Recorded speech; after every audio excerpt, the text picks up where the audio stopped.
ഇവിടുന്ന് കുറച്ച് ആൾക്കാർ നമ്മളെ വിളിച്ചായിരുന്നു. ഇവിടുന്ന് ഇങ്ങനെ ആനേൻ്റെ അലർച്ച കേൾക്കുന്നുണ്ട്, അപ്പോൾ അണ്ണന് വന്നിക്കണോ ചോദിച്ചു. അണ്ണൻ വന്നിട്ടുണ്ടോ ചോദിച്ചു. അപ്പോൾ ഞങ്ങൾ എന്ത് ചെയ്തു, അപ്പോൾ അണ്ണൻ മൂപ്പരെ വിളിച്ചു. അപ്പോൾ ഫോൺ എടുക്കുന്നില്ല. ഞങ്ങൾ ഇവരിവിടെയൊക്കെ വീട് വന്ന് നോക്കിയപ്പോൾ വീട് അടച്ചെടുക്കുകയാണ്. അപ്പോൾ മൂപ്പര് എത്തിയില്ല. ഇവരിവിടെയൊക്കെ തെരഞ്ഞു കടയിൽ. ഇതാണ് വീട്. അപ്പോൾ ഒന്നുകൂടി സംശയത്തിൻ്റെ മുകളിൽ അവർ ഇവിടുന്ന് വന്ന ആൾക്കാർ പറഞ്ഞു ഇവിടെ മുകളിൽ ആന ഇറങ്ങിയിട്ട് ചവിട്ടി ഇടിഞ്ഞ് കിടക്കുന്നുണ്ടെന്ന് പറഞ്ഞു. അപ്പോൾ എന്ത് ചെയ്യും, നമുക്ക് ഒന്നുകൂടി നോക്കാറുണ്ട്. അവർ റോട്ടിൽ നിന്ന് കുറച്ച് മാറിയിട്ടാണ് കിടക്കേണ്ടത്.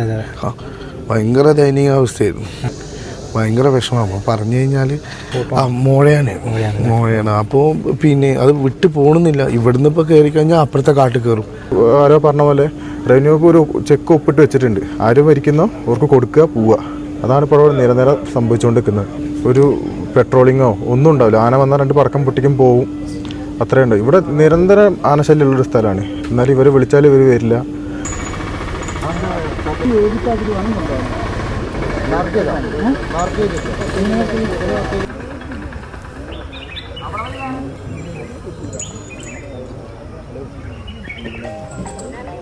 നമസ്കാരം. ഞാനിന്നുള്ളത് വയനാട് ജില്ലയിലെ മേപ്പാടി എരുമക്കൊല്ലി എന്ന് പറയുന്ന പ്രദേശത്താണ്. വളരെ ദുഃഖകരമായിട്ടുള്ള ഒരു വാർത്തയുമായിട്ടാണ് ഇന്നത്തെ എപ്പിസോഡിൽ നമ്മൾ വരുന്നത്. കാരണം എന്താണെന്ന് വെച്ച് കഴിഞ്ഞാൽ ഇന്നലെ, അതായത് വ്യാഴാഴ്ച വൈകുന്നേരം ഒരു സഹോദരനെ, അറുമുഖൻ എന്ന് പേരുള്ള ഒരു സഹോദരനെ കാട്ടാന ഇവിടെ എരുമക്കൊല്ലി എന്ന് പറയുന്ന പ്രദേശത്ത് വെച്ച് അതിക്രൂരമായി കൊലപ്പെടുത്തുന്ന ഒരു സാഹചര്യം ഉണ്ടായി. ഇന്നലെ രാത്രി ആ പ്രദേശത്ത് വലിയ സംഘർഷാവസ്ഥയും കാര്യങ്ങളൊക്കെ ആയിരുന്നു. അതിനുശേഷം ഏതായാലും ഇന്ന് പോസ്റ്റ്മോർട്ടമൊക്കെ കഴിഞ്ഞ് ഏതായാലും ഇന്നത്തെ എപ്പിസോഡിൽ നമ്മൾ കാണാനായിട്ട് പോകുന്നത് അതുമായിട്ട് ബന്ധപ്പെട്ട വിഷയങ്ങളായിരിക്കും കേട്ടോ. ഈ കാണുന്നതാണ് പൂളക്കുന്ന് കോളനിയിലേക്കുള്ള ആ ഒരു റോഡ്. ക്ഷമിക്കണം, കോളനി അല്ല, ഇപ്പോൾ ഉന്നതിയാണ്. ഉന്നതി എന്നാണ് ഇപ്പോൾ നമ്മൾ കോളനികളെയൊക്കെ വിളിക്കുന്നത്. അപ്പോൾ അങ്ങോട്ടുള്ള വഴിയാണ് ഈ കാണുന്നത്. നമ്മൾ ഈ ദൃശ്യങ്ങളിൽ കാണുന്ന പോലെ തന്നെ നിങ്ങൾക്ക് നോക്കിയാൽ മനസ്സിലാവും, തേയിലത്തോട്ടമാണ്. ഇവിടുന്ന് ഈ തിരിഞ്ഞു പോരുന്ന ഈ വഴിയാണ് നമ്മൾ അങ്ങോട്ട് പോകുന്നത്. ഈ തൊട്ടിപ്പത്ത് താഴെ കൂടെ കാണുന്ന ഈ റോഡെ നമ്മൾ നേരെ പോയാൽ ചെമ്പ്ര എസ്റ്റേറ്റിൻ്റെ ഭാഗത്തേക്ക് എത്തുന്നതായിരിക്കും. ഏതായാലും നമുക്ക് ഈ ഒരു വഴിയെ കുറച്ച് ദൂരം പോകാനായിട്ടുണ്ട്. നമുക്ക് അവിടം വരെ ഒന്ന് പോയി നോക്കാം. ഈ ഒരു ഭാഗത്ത് നിങ്ങൾക്ക് കണ്ടാൽ മനസ്സിലാവും, ഒരു സൈഡൊക്കെ ചെറിയ ഫോറസ്റ്റിൻ്റെ ഭാഗങ്ങളുണ്ട്. മാത്രമല്ല അപ്പുറത്തോട്ടൊക്കെ നീങ്ങി കഴിഞ്ഞ് കഴിഞ്ഞാൽ ഈ തേയിലത്തോട്ടത്തിൻ്റെ അപ്പുറം ഫോറസ്റ്റ് തന്നെയാണ്. അപ്പോൾ ആ ഒരു ലൊക്കേഷനെ കുറിച്ച് മനസ്സിലാക്കാനായിട്ടാണ് ഞാൻ അങ്ങനെ പറഞ്ഞതും കേട്ടോ. അതായത് ഫോറസ്റ്റിനോട് ചേർന്ന് കിടക്കുന്ന ഒരു പ്രദേശമാണ്.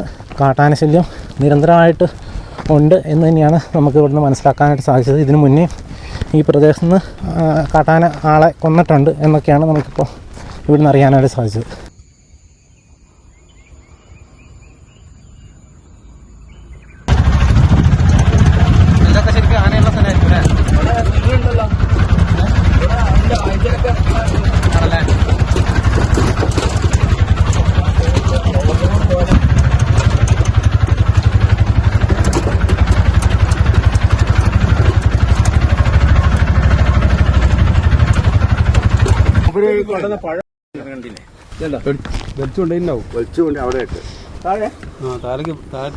ഈ ചെടിയൊക്കെ ഇവിടെയൊക്കെ എന്തൊക്കെയോ കാണിച്ചിട്ടുണ്ട്.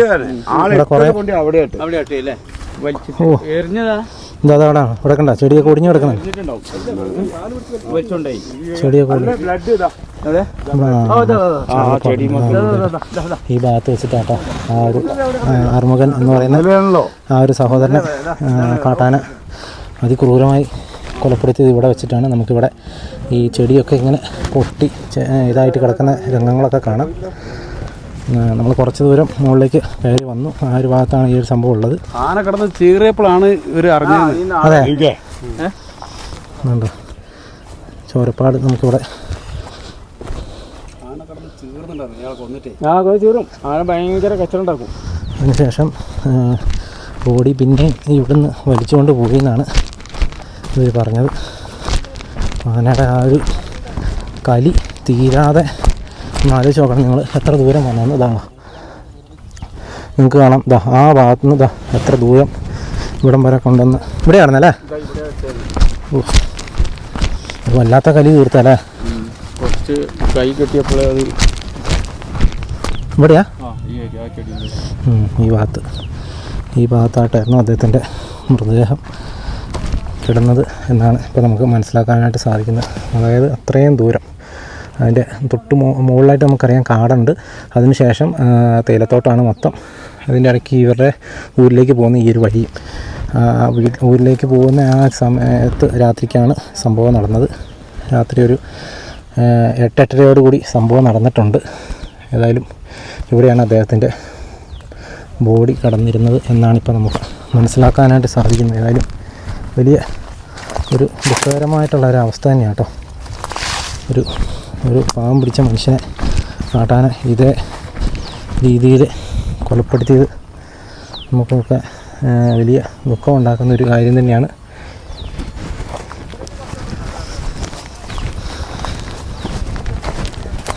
ഇവിടുന്ന് ആ ഒരു ഉന്നതിയിലേക്ക്, അതായത് അവർ താമസിക്കുന്ന ആ ഒരു സ്ഥലത്തേക്ക് ഇനി കുറച്ച് ദൂരം കൂടെ നമുക്ക് പോകാനായിട്ടുണ്ട്. നിങ്ങൾ കണ്ടല്ലോ എത്ര ദൂരം ആന അവിടുന്ന് ആളെ ചവിട്ടി മെതിച്ച് അവിടുന്ന് ഇവിടം വരെ കൊണ്ടുവന്ന് ആ ഒരു ഭാഗത്തായിട്ടാണ് തൊട്ട് താഴെയാണ്, അവിടെയാണ് ബോഡി കിടന്നത്. വരിക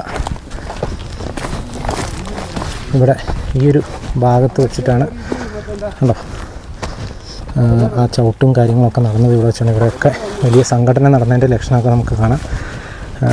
തേയിലയുടെ കമ്പൊക്കെ ഒടിച്ച് ഇലയൊക്കെ പറിച്ച് വലിയ സംഘടന ഇവിടെ നടന്നിട്ടുണ്ട്. ഇങ്ങനെയാണ് സംഭവിച്ചത്. ഇവിടെയൊക്കെ മൊത്തത്തിൽ ഇങ്ങനെയാണ് ഉള്ളത്. ഈ മൂന്ന് വശത്താണ് ഇങ്ങോട്ട് ആന ഇറങ്ങി വന്നത് കേട്ടോ. ഇറങ്ങി വന്ന വഴി ബ്രെഡ് പാക്കറ്റിൽ ആ ചേട്ടൻ മേടിച്ചുകൊണ്ട് പോയിക്കൊണ്ടിരുന്ന പഴം ആണ് ഈ കാണുന്നത് കേട്ടോ.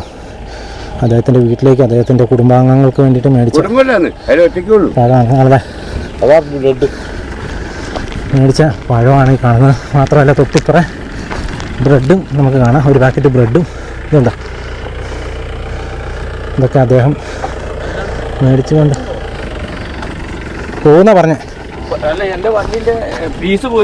എന്നാൽ ഇവിടെ നിർത്തിയാൽ മതി, ഒരു റിസ്ക് എടുക്കണ്ട. എന്നാൽ അവിടെ ആ സൈഡിൽ ഇച്ചിരി ഒതുക്കി നിർത്തി. നിങ്ങൾ ഈ ഓട്ടോറിക്ഷയ്ക്കാണ് ഇങ്ങോട്ട് വന്ന് കുറച്ച് ദൂരം മുകളിലേക്ക് വരാനുണ്ടായിരുന്നു.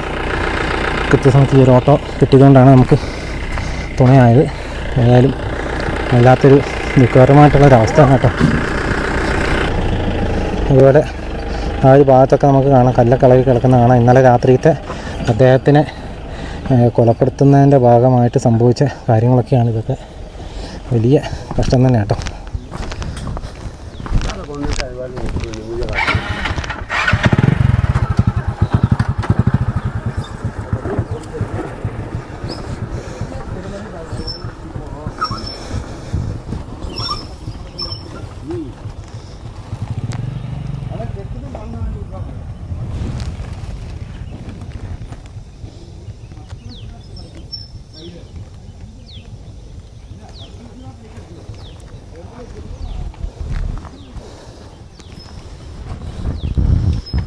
ഈ പഴത്തിൻ്റെ ഒരു ഗന്ധം സത്യം പറഞ്ഞാൽ ഒരു ചോരയുടെ മണം പോലെ എനിക്ക് ഫീൽ ചെയ്യാം കേട്ടോ. ആ പഴത്തിൻ്റെ മണം നമുക്കിവിടെ കടിക്കുന്നുണ്ട്. പക്ഷെ ഒരു രക്തത്തിൻ്റെ ഗന്ധം പോലെ എനിക്ക് ഇവിടെ നിൽക്കുമ്പോൾ ഫീൽ ചെയ്യണം. അത് നിങ്ങൾക്ക് ഇവിടെ നിന്ന് നോക്കിയാലേ അത് ഫീൽ ചെയ്യത്തുള്ളൂ കേട്ടോ. ഇവിടെ തൊട്ട് മുകളിൽ നിന്നാണ് ആന ഇറങ്ങി വന്നത്. കണ്ടോ, ഇവിടെയൊക്കെ നല്ല രീതിയിലുള്ള പരാക്രമം നടന്നിട്ടുണ്ട്. കണ്ടോ, ഇങ്ങനെയാണ് ആന ഇറങ്ങി വന്നത് കേട്ടോ. അതിൻ്റെ തൊട്ട് മുകളിൽ നമുക്ക് കാണാം ഫോറസ്റ്റ് ഉണ്ട്, അവിടെ നിന്നാണ് ആന ഇറങ്ങി വന്നത്. ഇവിടെയൊക്കെ ചവിട്ടി ഇറങ്ങിപ്പോയ ആളുകളൊക്കെ നമുക്ക് കാണാം.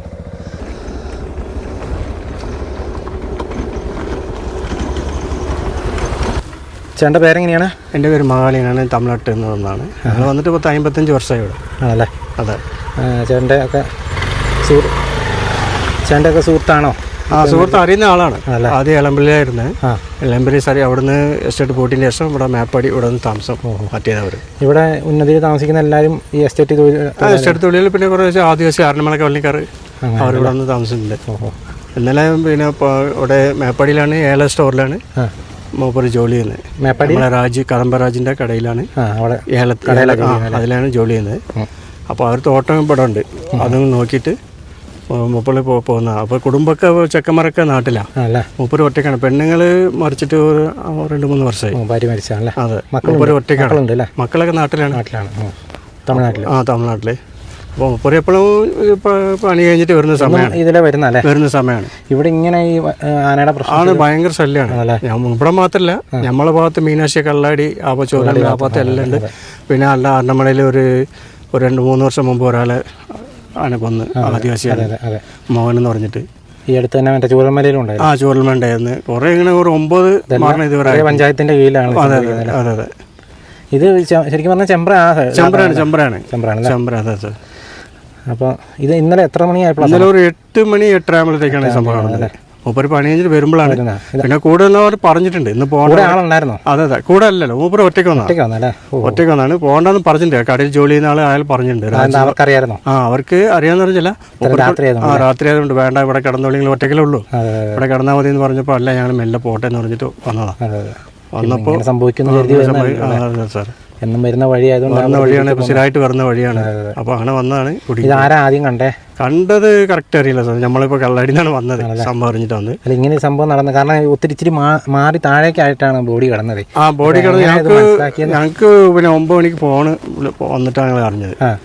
ഇങ്ങനെ പിന്നെ ആർമ എന്ന് പറഞ്ഞ ആള് ആനെ ഇങ്ങനെ ചവിട്ടി കൊന്നിക്കണ് പറഞ്ഞിട്ട് അങ്ങനെ അപ്പോഴാണ് അറിഞ്ഞത്. കറക്റ്റ് ഇപ്പോൾ ആദ്യം കണ്ടത് ആരെന്നറിയില്ല. അവര് ഇവിടെ അടുത്തുള്ളവർ. ഇവിടുന്ന് കോളനിയിലേക്ക് എത്ര ദൂരം? കോളനി ഇത് അടുത്താണ്, ഇതാണ് കോളനി. അതെ, ഇതാണ് കോളനി. ബോഡി അവിടെ ഉണ്ടല്ലോ. ബോഡി അവിടെ തന്നെ ഉണ്ട് സാർ. ഇപ്പോൾ കൊണ്ടുപോയി മറവ് ചെയ്യാൻ പോയിട്ടുണ്ട്. അതെ. ഓക്കെ. ഞാൻ അങ്ങോട്ട് ചെല്ലാം സാർ.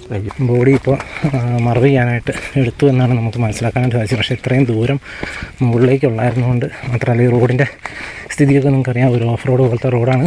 അതുകൊണ്ട് നല്ല ബുദ്ധിമുട്ടി ഇങ്ങോട്ട് വരെ എത്താനായിട്ട്.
ചേട്ടൻ്റെ പേരെങ്ങനെയാ? വിഷ്ണു. ഈ പ്രദേശവാസിയാ? ഞാൻ ഇവിടെ താഴെ തന്നെ അല്ലേ? ഇത് ആ സംഭവം ഒന്ന് ജസ്റ്റ് ഒന്ന് ചോദിക്കാവോ? ഞങ്ങൾ പിന്നെ വൈകുന്നേരം ഒരു 7:45 7:30 ഞങ്ങൾ ഒന്നിച്ച് കണ്ടിട്ടുണ്ടായിരുന്നു. അത് കഴിഞ്ഞ് ഞങ്ങൾ പറഞ്ഞ് ഒരു 7:45 ഞങ്ങൾ പോവുകയാണെന്ന് പറഞ്ഞു, വീട്ടിലേക്ക് പോകാമെന്ന് പറഞ്ഞു. അങ്ങനെ വീട്ടിലേക്ക് പോയി. അപ്പം ഞങ്ങൾ മേപ്പാടി തന്നെ ഉണ്ടായിരുന്നു. പിന്നെ അത് കഴിഞ്ഞൊരു 8 മണിയായപ്പോൾ ഇവിടുന്ന് കുറച്ച് ആൾക്കാർ നമ്മളെ വിളിച്ചായിരുന്നു. ഇവിടുന്ന് ഇങ്ങനെ ആനേൻ്റെ അലർച്ച കേൾക്കുന്നുണ്ട്, അപ്പോൾ അണ്ണന് വന്നിക്കണോ ചോദിച്ചു. അണ്ണൻ വന്നിട്ടുണ്ടോ ചോദിച്ചു. അപ്പോൾ ഞങ്ങൾ എന്ത് ചെയ്തു, അപ്പോൾ അണ്ണൻ മൂപ്പരെ വിളിച്ചു. അപ്പോൾ ഫോൺ എടുക്കുന്നില്ല. ഞങ്ങൾ ഇവിടെ വിളിച്ചു പറഞ്ഞു, ഫോൺ എടുക്കുന്നില്ല. അപ്പോൾ ഇവരിവിടെയൊക്കെ വീട് വന്ന് നോക്കിയപ്പോൾ വീട് അടച്ചെടുക്കുകയാണ്. അപ്പോൾ മൂപ്പര് എത്തിയില്ല. ഇവരിവിടെയൊക്കെ തിരഞ്ഞു, കടയിൽ ഇതാണ് വീട്. അപ്പോൾ ഇവിടെയൊക്കെ തിരഞ്ഞു. അത് കഴിഞ്ഞ് ഞങ്ങൾ മേപ്പാടിയിൽ നിന്ന് വന്നു, ടൗണിൽ നിന്ന് ഇവിടെ എത്തി. പിന്നെ നമ്മൾ അവിടെ നിന്ന് ഇങ്ങനെ കയറിയ പാടന്നെ ഇവർ താഴേക്ക് വണ്ടിയും കൊണ്ട് വരുന്നുണ്ട്. അപ്പോൾ ഞങ്ങൾ ചോദിച്ചു, മേപ്പാടി ഞങ്ങൾ കണ്ടു, മേപ്പാടി അന്വേഷിച്ചു ഞങ്ങൾ എല്ലാം. അപ്പോൾ ഞങ്ങൾ ചോദിച്ചു ഇവിടെ ഉണ്ടോ ചോദിച്ചു. അപ്പോൾ ഇവിടെ ഇല്ല പറഞ്ഞു. അപ്പോൾ ഒന്നും കൂടി സംശയത്തിൻ്റെ മുകളിൽ അവർ ഇവിടെ നിന്ന് വന്ന ആൾക്കാർ പറഞ്ഞു ഇവിടെ മുകളിൽ ആന ഇറങ്ങിയിട്ട് ചവിട്ടി ഇടിഞ്ഞ് കിടക്കുന്നുണ്ടെന്ന് പറഞ്ഞു. അപ്പോൾ എന്ത് ചെയ്യും, നമുക്ക് ഒന്നും കൂടി നോക്കാറുണ്ട്. അവർ ജീപ്പിൽ പോകുന്നു, ഞങ്ങളെല്ലാവരും ബൈക്കിലും പോകുന്നു. മേലെ എത്തിയപ്പോഴത്തേക്കും റോട്ടിൽ നിന്ന് കുറച്ച് മാറിയിട്ടാണ് കിടക്കേണ്ടത്. ഭയങ്കര ദയനീയാവസ്ഥയായിരുന്നു. കണ്ടു കഴിഞ്ഞാൽ ഞങ്ങൾ അത്രയും ഭയങ്കര നമ്മൾ വലിയ പ്രായം, നമ്മൾ ചെറിയ ചെക്കനാണ്, ഒരു നല്ല പ്രായമുള്ള ആളാണ്. ആർക്ക് 67 വയസ്സുണ്ട്.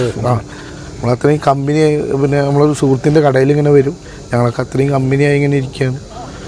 അത്രയും ഭയങ്കര വിഷമമാണ് പറഞ്ഞു കഴിഞ്ഞാൽ. അത് എന്താ പറയുക, ഇത് നിരവധി ഇപ്പോൾ ഇതിനിടയ്ക്ക് ഒരു 2 മാസം മുന്നേ ഇവിടെ ഒരു ആന കിട്ടിയിട്ടുള്ളൂ മേപ്പാടി പഞ്ചായത്തിൽ തന്നെ. അതേപോലെ ഒരു മാസം അട്ടമല പറഞ്ഞ സ്ഥലത്ത്. പിന്നെ അതുപോലെ തന്നെ ഇവിടെ ആനശല്യം ഭയങ്കര കൂടുതലുള്ള സ്ഥലമാണ്. എൻ്റെ വീട്ടിൻ്റെ അവിടെയായിരുന്നു ഈ ആന. ഇന്നലെ രാത്രി ഞങ്ങൾ താഴെ കുണ്ടിലാണ്, അവിടെ നിന്ന് കയറുന്നതിൻ്റെ താഴെ കുണ്ടിലാണ്. അവിടെ ഞങ്ങൾ വീട്ടിൻ്റെ അവിടെയായിരുന്നു ആന ഉണ്ടായത്. മോഴയാണ്. അപ്പോൾ പിന്നെ അത് വിട്ട് പോകണമെന്നില്ല. ഇവിടുന്ന് ഇപ്പോൾ കയറി കഴിഞ്ഞാൽ അപ്പുറത്തെ കാട്ടിൽ കയറും. RRT ഇവിടെ എന്ന് പറഞ്ഞാൽ ഫോറസ്റ്റ് എന്ന് പറഞ്ഞു കഴിഞ്ഞാൽ ഫോറസ്റ്റ് കാർഡും വീറ്റ് ഫോറസ്റ്റുകാരൊക്കെ വെറും നോക്കൂത്തികളാണ്. അത്രയും മോശമാണ്. RRT എന്ന് പറഞ്ഞൊരു ടീമുണ്ടെങ്കിലും എന്താ RRT എന്ന് അവർക്ക് തന്നെ അറിയില്ല. ഇന്നലെ പോലീസ് വന്നിട്ടാണ്, പോലീസും ബാക്കിയുള്ള ആൾക്കാരും ഫയർഫോഴ്സും വന്നിട്ടാണ് ഫോറസ്റ്റ് വരുന്നത്. അത്രയും ഇതാണ്. ഇവിടെ തന്നെ ഉണ്ട്. ഞങ്ങൾ കണ്ടപ്പോൾ തന്നെ പോയിട്ടുണ്ട്. അപ്പോഴത്തേക്കും നേഴ്സിനെ വിളിച്ച് ഞങ്ങൾ ഒന്നുകൂടി ചെക്ക് ചെയ്യാൻ വേണ്ടി വിളിച്ചപ്പോഴത്തേക്കും വന്നു. ഒരു 5 മിനിറ്റ് കൊണ്ട് 6 മിനിറ്റ് കൊണ്ട് നേഴ്സ് വന്നു. നോക്കിയപ്പോഴത്തേക്കും കഴിഞ്ഞിട്ടില്ല. അപ്പോഴത്തേക്കും കഴിഞ്ഞു, ഞങ്ങൾക്ക് ഇതാകുമ്പോൾ തന്നെ കഴിഞ്ഞിട്ടുണ്ട്. ഇനിയും ഈ ആന ഇങ്ങനെ ഇറങ്ങാൻ സാധ്യതയുണ്ടല്ലോ. ആന സ്ഥിരമായിട്ട് ഇവിടെ ഉള്ളതാണ്. ഫോറസ്റ്റ് ഇപ്പോൾ ഞങ്ങളിപ്പോൾ ഇന്നിപ്പോൾ അവർ ഉറപ്പ് തന്നിട്ടുണ്ട്. കുങ്കിയാന വന്നിട്ടുണ്ട്, പിന്നെ മയക്കുവെടി വെക്കുക, പിന്നെ നമ്മളെ അരുൺ സക്രിയ, പിന്നെ ഇതിൻ്റെ ഡോക്ടർ വന്നിട്ടുണ്ട്. അപ്പോൾ നാളെ പിന്നെ മുതൽ തെരച്ചിൽ ആരംഭിക്കുകയാണ്. ഇന്നിപ്പോൾ കുറച്ച് തെരഞ്ഞു, നാളെ മുതൽ ഒരു കുങ്കിയാനയും കൂടി വന്ന് തെരച്ചിൽ ആരംഭിക്കും. മയക്കുവെടി വെച്ച് പിടിച്ചുവിടുന്ന് മാറ്റി തരാമെന്ന് DFIയും പിന്നെ റേഞ്ചറും തീരുമാനമായിട്ടുണ്ട്. ഓർഡർ വന്നിട്ടുണ്ട്. ഓർഡർ വന്നിട്ടുണ്ട്, ഞങ്ങൾക്ക് ഉറപ്പ് തന്നിട്ടുണ്ട്. ഇന്ന് പിന്നെ അതേപോലെ തന്നെ ഇവർക്ക് ഇപ്പോൾ ധനസഹായമായിട്ട് 5 ലക്ഷം രൂപ ഇപ്പോൾ തന്നെ കൈമാറിയിട്ടുണ്ട്. 5 ലക്ഷം രൂപ ബാക്കി ഒരു 10 ദിവസത്തിനുള്ളിൽ കൊടുത്തോളാന്ന് പറഞ്ഞിട്ടുണ്ട്. മക്കളൊക്കെ രണ്ട് പേരാണ്. ഇവരൊന്നുമില്ല, ഇവിടെ ഒറ്റയ്ക്കാണ് താമസം. അധികം ഇങ്ങോട്ട് വരലില്ല. അവിടെ ഒരു വീടുണ്ട്, ഹരി എന്ന് പറഞ്ഞിട്ട് ഒരു കുടുംബത്തിലൊരു വീടുണ്ട്, അവിടെയാണ് താമസം. ചേട്ടൻ്റെ പേരെങ്ങനെയാണ്? മനു. ഇവരൊക്കെ നന്നായിട്ട് അറിയാവുന്ന ആളല്ലേ? ഞങ്ങളും ഇതേപോലെ തന്നെ ഒരു മൂപ്പര് പ്രായമുള്ള ആളാണെങ്കിലും നമ്മൾ സുഹൃത്തുക്കളെ പോലെയാണ് എന്നും കഴിയാറ്. ഇന്നലെയും അതേപോലെ തന്നെ, ഇന്നലെ നമ്മൾ 7:30 കണ്ട് പിരിഞ്ഞ മനുഷ്യന്മാരാ. പിന്നെ കാണുന്നത് ഇതേ ഒരു അവസ്ഥയിലാണ് പിന്നെ കാണുന്നത്. ഇവർ ഫോറസ്റ്റുകാരെ ഇദ്ദേഹം മരിക്കാൻ കാരണം തന്നെ ഫോറസ്റ്റുകാരെ ഒരു വീഴ്ചയാണ്. ഒരു പെട്രോളിങ്ങോ ഒന്നും ഉണ്ടാവില്ല. ആന വന്നാൽ 2 പടക്കം പൊട്ടിക്കും പോവും, അത്രയേ ഉണ്ടോ. ഇവിടെ നിരന്തരം ആനശല്യമുള്ളൊരു സ്ഥലമാണ്. എന്നാലും ഇവർ വിളിച്ചാൽ ഇവർ വരില്ല. ആരെങ്കിലും മരിച്ചു കഴിഞ്ഞാൽ ഒരു ധനസഹായം ചെയ്യും, പോവും. ഇനി അടുത്ത ആൾ മരിക്കണം ഇനി വരണമെങ്കിൽ, അപ്പോൾ വരും, ഒരു ധനസഹായം ചെയ്യും, പോവും. ഇതല്ലാണ്ട് ഇതിന് എന്താണ് ശാശ്വത പരിഹാരം എന്ന് ഇവർ ഇതുവരെ ഒരു ചിന്തിക്കുന്നതന്നെയല്ല.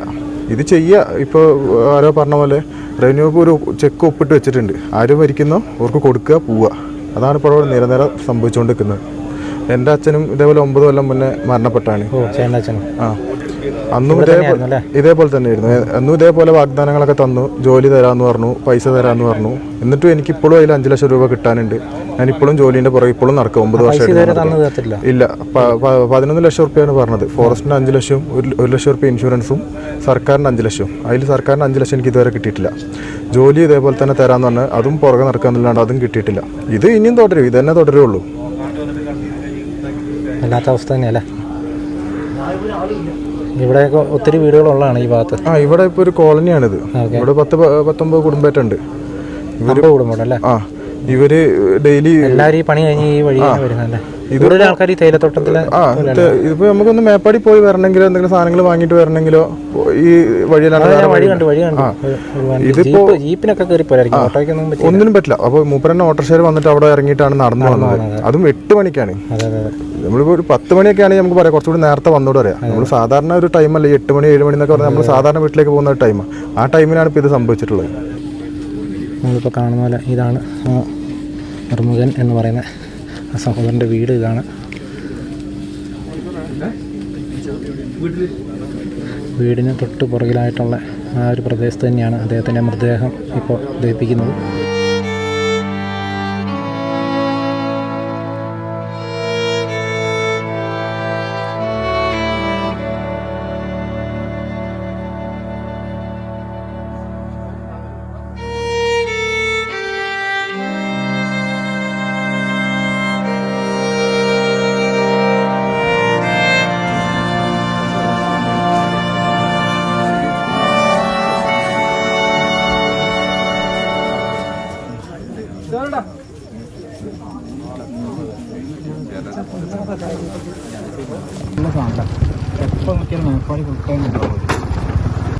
നമ്മളിപ്പോൾ ഇത്ര നേരം സംസാരിച്ച പോലെ ആ ഒരു മോഴയാനെ തുരത്താനായിട്ട് കുംഖ്യാനകളെ കൊണ്ടുവരുന്നുണ്ട്. ആ ഒരു കുംഖ്യാനകളെ ഇറക്കുന്ന ദൃശ്യങ്ങളാണ് നമ്മളിപ്പോൾ കാണുന്നത്. വിക്രം, അതുപോലെ തന്നെ മറ്റൊരു കുംഖ്യാന കൂടിയുണ്ട്.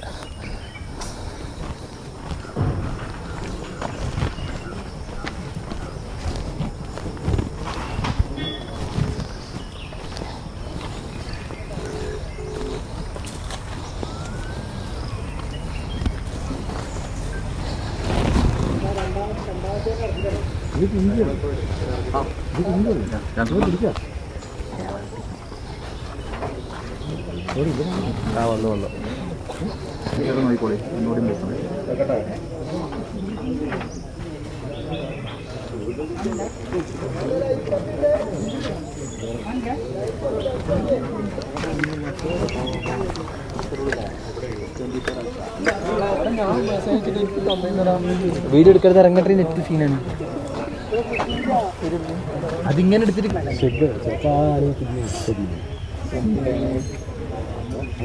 JCB ആണുള്ളത്. പുതുമ്പിക്കൊക്കെ ബാക്കിൽ സാധനമുണ്ട്, കൊട്ടയുണ്ട്.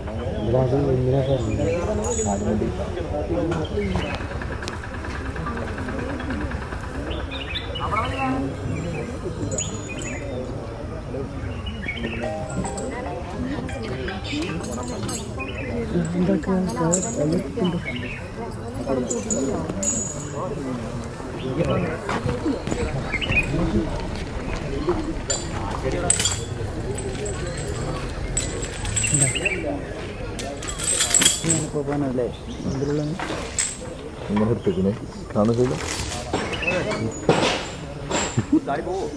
ആളില്ലാത്ത രീതിയിൽ.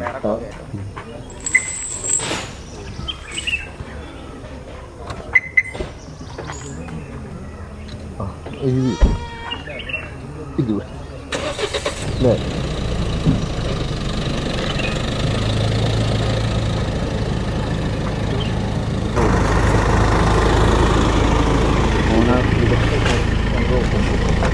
അപ്പം പോലെ അല്ല, അപ്പം മുകളിലെല്ലാം പറ്റില്ല.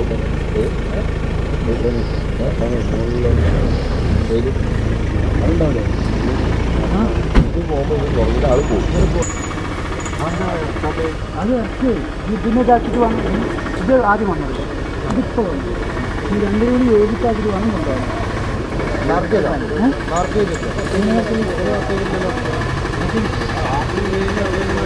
അത് ഇവരാണ് മണം പിടിക്കുക. അത് ഇവർ ആന മണം പിടിക്കുക. അത് പിടിക്കും.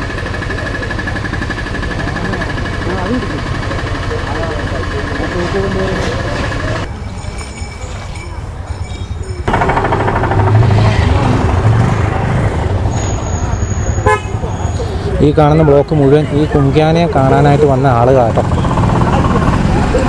ഇത്രയും ആളുകൾ കുങ്കിയാനയെ കാണാനായിട്ട് ഇവിടെ കൂടിയിട്ടുണ്ട്. പക്ഷേ ഏറ്റവും ദുഃഖകരമായിട്ടുള്ള ഒരു കാര്യം എന്താണെന്ന് വെച്ച് കഴിഞ്ഞാൽ ഇവിടുന്ന് കുറച്ച് ദൂരം മാത്രമേ ഉള്ളൂ ഈ ഒരു സഹോദരൻ്റെ വീട്ടിലേക്ക്. അദ്ദേഹത്തിൻ്റെ വീട്ടിൽ ഇത്രയും ആളുകളില്ലായിരുന്നു എന്നുള്ളതാണ് ഏറ്റവും ദുഃഖകരമായിട്ടുള്ള മറ്റൊരു സത്യം.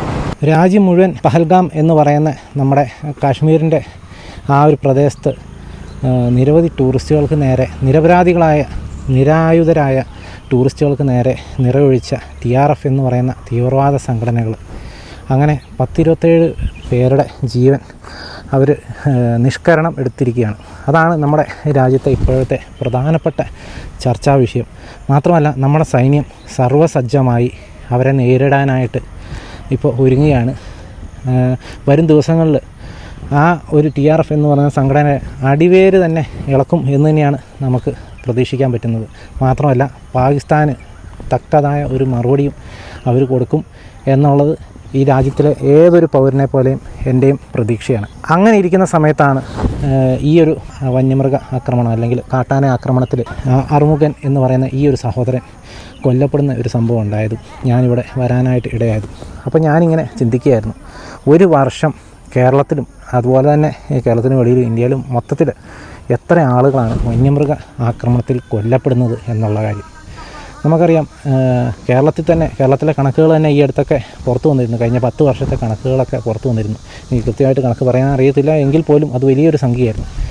ഒരുപക്ഷെ തീവ്രവാദികളുടെ കയ്യിൽ നിന്ന് വെടിയേറ്റ് അല്ലെങ്കിൽ തീവ്രവാദികളുടെ ആക്രമണത്തിൽ കൊല്ലപ്പെടുന്ന ഇന്ത്യക്കാരേക്കാൾ കൂടുതൽ വന്യമൃഗങ്ങളുടെ ആക്രമണത്തിൽ കൊല്ലപ്പെടുന്ന ഇന്ത്യക്കാരായിരിക്കും കൂടുതൽ എന്ന് എനിക്ക് തോന്നിപ്പോയി.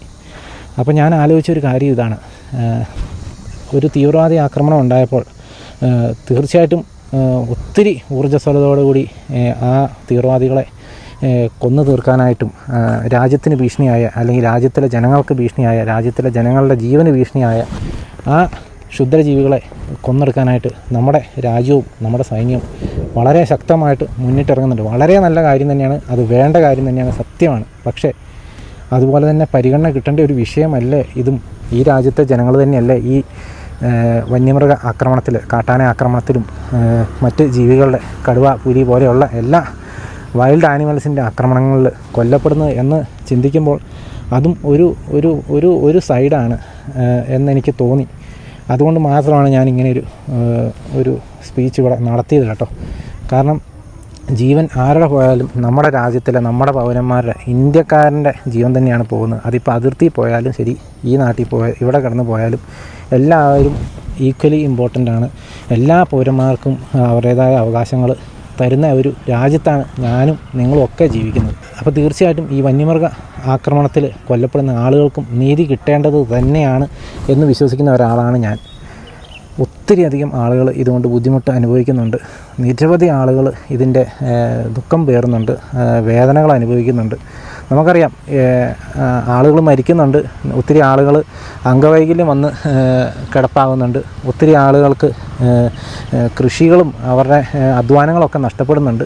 അങ്ങനെ എല്ലാ തരത്തിലും ബുദ്ധിമുട്ട് അനുഭവിക്കുന്ന ഒരു ജനവിഭാഗമാണ് ഈ വന്യമൃഗ പ്രശ്നങ്ങൾ കൊണ്ട് ജനങ്ങൾ നേരിടുന്നത് എന്നുള്ള കാര്യത്തിൽ ഒരു സംശയവും ഇല്ലാത്ത കാര്യമാണ്. നമ്മൾ മലയാളികൾ എന്ന നിലയ്ക്ക് നമുക്കെല്ലാവർക്കും ഇത് കൃത്യമായിട്ട് മനസ്സിലാക്കാൻ പറ്റുന്ന ഒരു വിഷയം തന്നെയാണ്. ഏതായാലും പെഹൽഗാമിലെ തീവ്രവാദികളുടെ ആ നരാധമന്മാരുടെ ആക്രമണത്തിൽ കൊല്ലപ്പെട്ട അവരോടൊപ്പം തന്നെ ചേർന്നുകൊണ്ട് നമ്മുടെ ഇടയിൽ നിന്ന് ഇപ്പോൾ വന്യമൃഗ ആക്രമണത്തിൽ കൊല്ലപ്പെടുന്ന ആളുകളുടെ ജീവനും ഐക്യദാർഢ്യം പ്രഖ്യാപിച്ചുകൊണ്ട് ഞാൻ ഈ വീഡിയോ ഇവിടെ അവസാനിപ്പിക്കുകയാണ്. ഏതായാലും കൂടുതലായിട്ടും ഒന്നും പറയാനായിട്ടില്ല.